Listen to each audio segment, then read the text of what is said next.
Hi friends, this is Vincent. நம்ம சேனலுக்கு உங்களை அன்புடன் வரவேற்கிறேன். நம்ம சேனல் வந்து பார்த்தீங்கன்னா உங்களோட கெரியரை செட் பண்ணுறதுக்காக தான் டிஎன்இஏ கவுன்சிலிங் சொந்தமாக நிறைய வீடியோஸ் வந்து உங்களுக்காக நம்ம கொடுத்துருக்கோம். கண்டிப்பாக நம்ம சேனலை ஃபாலோ பண்ணுங்கள். மறக்காமல் உங்கள் ஃப்ரெண்ட்ஸுக்கும் மேக்ஸிமம் நம்ம சேனலை பற்றி சொல்லுங்கள். அது மட்டும் இல்லாமல் சாய்ஸ் ஃபில்லிங் ஹெல்ப்போ இல்லை அட்மிஷன் ஹெல்ப் வேணும் அப்படின்னாலும் எப்போ வேணாலும் நீங்கள் நம்மளை தொடர்பு கொள்ளலாம். நாம் உங்களுக்கு ஹெல்ப் பண்ணுறதுக்கு ரெடியாக இருக்கிறோம். ஓகே ஃப்ரெண்ட்ஸ், அதாவது டிஎன்இஏ கவுன்சிலிங்கில் ரொம்ப முக்கியமான விஷயம் என்ன வச்சு பார்த்தீங்கன்னா ரேங்க் லிஸ்ட் வந்து இன்றைக்கி ரிலீஸ் ஆக போகுது. ரேங்க் லிஸ்ட் ரிலீஸ் ஆக போகுது அப்படின்னு நம்ம சொல்லும் போது எப்போலாம் வந்து நமக்கு வந்து டிஎன்இஏல ஒரு அப்டேட் வரப்போதோ அப்போல்லாம் என்னன்னு பார்த்தீங்கன்னா அந்த டிஎன்இஏ வெப்சைட் வந்து ஓப்பன் ஆகாது. சரியா, இந்த மாதிரி என்னன்னு பார்த்தா பிளாங்காக தான் போயிட்டுருக்கும்.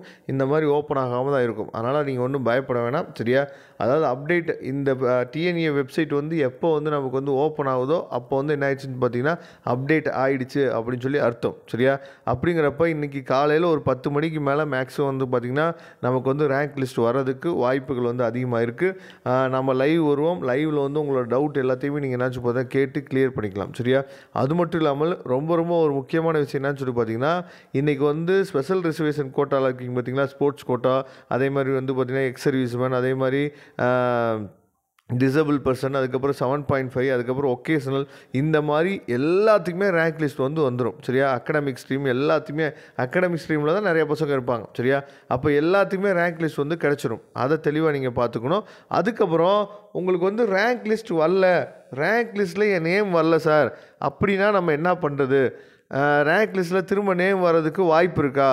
ஏன்னா ரேங்க் லிஸ்ட்டில் நேம் வரலைன்னா அதாவது கவுன்சிலிங்கே அட்டன் பண்ண முடியாதுன்னு சொல்கிறீங்களே, அப்படின்னா நாங்கள் என்ன பண்ணுறது அப்படின்னு சொல்லி என்ன பண்ணலான்னு சொல்லி பார்த்தீங்கன்னா நீங்கள் வெயிட் பண்ணிட்டு கூட இருக்கலாம். சரியா, ஒருவேளை உங்கள் ரேங்க் லிஸ்ட்டில் வந்து நேம் வரல அப்படின்னா அதுக்கு தான் வந்து குறைகளை தீர்க்கும் நாள் அப்படின்னு சொல்லி என்னன்னு சொல்லி பார்த்தா ஒரு 10 நாள் கொடுத்துருக்காங்க. இந்த 10 நாளில் நம்ம என்ன பண்ணணும்னு சொல்லி பார்த்தீங்கன்னா ஏன் வந்து ரேங்க் லிஸ்ட் வந்து எனக்கு வரல அப்படின்னு சொல்லிட்டு நீங்கள் டிஎஃப்சி சென்டரில் போய் கூட என்னன்னு சொல்லி பார்த்தா கேட்கலாம். கேட்டோம் அப்படின்னா அவங்க சரியான ஒரு ஆன்சர் வந்து கொடுப்பாங்க. அந்த ஆன்சர் அப்படிங்கிறது என்னென்னா ஏதாவது உங்களுக்கு ஒரு கொரி போட்டிருப்பாங்க. சரியா, நீங்கள் வந்து இந்த எலிஜிபிலிட்டி சர்டிஃபிகேட் வைக்கல, இல்லை இந்த சர்டிஃபிகேட் வந்து அதாவது உண்மை மாதிரி தெரியல, இந்த சர்டிஃபிகேட் வந்து பார்த்தீங்கன்னா நீங்கள் டூப்ளிகேட் வச்சுருக்க மாதிரி இருக்குது, இல்லை வந்து பார்த்தீங்கன்னா 2 அப்ளிகேஷன் போட்டிருக்கீங்க, இல்லை 3 அப்ளிகேஷன் போட்டிருக்கீங்க, அதனால் உங்களுக்கு வந்து டூப்ளிகேட் சர்டிஃபிகேட்னு சொல்லி வருது. சரியா, இந்த மாதிரி அதனால தான் உங்களுக்கு வந்து ரேங்க் லிஸ்ட் வரல அப்படின்னு சொல்லி சொல்லும் போது நீங்கள் அதுக்குரிய சரியான காரணத்தை, அதுக்குரிய சரியான ரீசனை நீங்கள் சொன்னீங்க அப்படின்னா உங்களுக்கும் வந்து பார்த்திங்கன்னா அப்டேட்டட் ரேங்க் லிஸ்ட் வந்து மேபி வரதுக்கு வாய்ப்புகள் இருக்குது. சரியா, அதே மாதிரி நமக்கு வந்து அந்த ஸ்பெஷல் ரிசர்வேஷன் கவுன்சிலிங் தான் ஃபஸ்ட்டு வந்து ஸ்டார்ட் பண்ணுவாங்க. சரியா, அப்போ 11ஆம் தேதியிலேருந்து 20ஆம் தேதி வரைக்கும் குறைகளை தீர்க்கும் நாள் வச்சுருக்காங்க. அதுக்கப்புறம் மேபி வந்து பார்த்திங்க அப்படின்னா நமக்கு வந்து கவுன்சிலிங் டேட் வந்து வரதுக்கு வாய்ப்புகள் இருக்குது. அதாவது டென்டேட்டிவ் ஷெடியூல் சொல்லுவோம்ல, ரவுண்ட் 1 எப்போ, ரவுண்ட் 2 எப்போ, ரவுண்ட் 3 எப்போ அப்படின்னு சொல்லிட்டு நமக்கு வந்து 10 டேஸ் ஷெடியூல் வந்து பார்த்திங்கன்னா அதுக்கப்புறம் தான் வருவதுக்கு வாய்ப்புகள் இருக்குது. சரியா, அதனால் கண்டிப்பாக ரேங்க் லிஸ்ட் எல்லா பேத்துக்குமே வந்துடும். மேக்ஸிமம் வராத ஆட்கள் கண்டிப்பாக டிஎஃப்சி சென்டர் போய் நாளைக்கு போய் பாருங்கள். அது மட்டும் இல்லாமல் நம்ம சேனலை ரெகுலராக ஃபாலோ பண்ணுங்கள். இன்றைக்கி லைவ் நம்ம வருவோம்.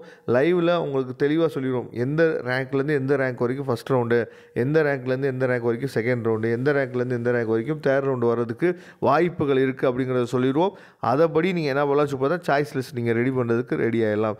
Okay friends, thank you. நம்ம நெக்ஸ்ட் வீடியோ பார்க்கலாம். அதுவரை உங்களிடம் விடைபெறுவது உங்கள் நண்பன் வின்சென்ட். தேங்க்யூ.